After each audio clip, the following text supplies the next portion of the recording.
హైదరాబాద్ మల్కాజ్గిరిలో కాల్పుల కలకలం రేపాయి. అరుణ్ అనే వ్యక్తి రెండో భార్యను తుపాకీతో కాల్చి చంపాడు. అనుమానంతో చంపేసినట్లు తెలుస్తోంది. ఈ కాల్పుల ఘటనకు సంబంధించి మరిన్ని వివరాలు మా ప్రతినిధి శశిని అడిగి తెలుసుకుందాం. మల్కాజ్గిరి మారుతినగర్ లో కాల్పుల కలకలం సృష్టించాయి. రెండో భార్యను భర్త గన్తో కాల్చి చంపినటువంటి ఘటన వెలుగులోకి వచ్చింది. మల్కాజ్గిరి పోలీస్ స్టేషన్ పరిధి మారుతినగర్ లో ఈ ఘటన ఉదయం చోటు చేసుకున్నట్టుగా కూడా తెలుస్తోంది.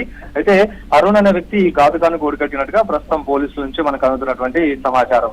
అరుణ్, నిషారాణి ఇద్దరు కూడా గత 5 సంవత్సరాల క్రితం వివాహం చేసుకున్నట్టుగా తెలుస్తోంది. ఇద్దరు కూడా మల్కాజ్గిరిలోని మారుతినగర్ లో నివాసం ఉంటూ ఉన్నారు. అయితే ఈ ఇటీవల కాలంలో భార్యపై అరుణ్ అనుమానం పెంచుకున్నాడు. ఆమె ఎక్కువగా ఫోన్ లో ఉండడం, ఆ తర్వాత ఇతరులతో చాటింగ్ చేస్తుందంటూ కూడా అనుమానాన్ని పెంచుకున్నటువంటి అరుణ్ ఆమెను ఎలాగైనా సరే చంపాలంటూ భావించాడు.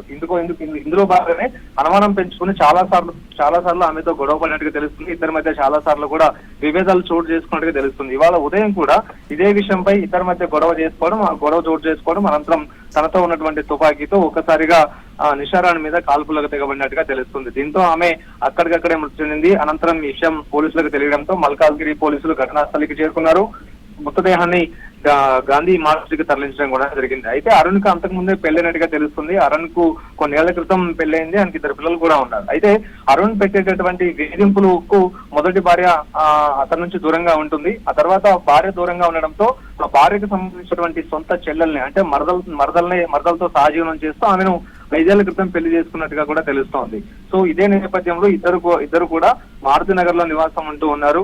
ఇక ఆమెపై అనుమానాన్ని పెంచుకోవడంతో పాటు ఆమెను ఎప్పుడూ కూడా అనుమానంతో వేధించడం, ఈ తరహా అంశాలతోని ఇద్దరి మధ్య గొడవ చోటు చూసుకుంటూ ఉండేది. ఇదే క్రమంలో ఇవాళ గన్తో కాల్పులు జరిపినట్టుగా తెలుస్తుంది.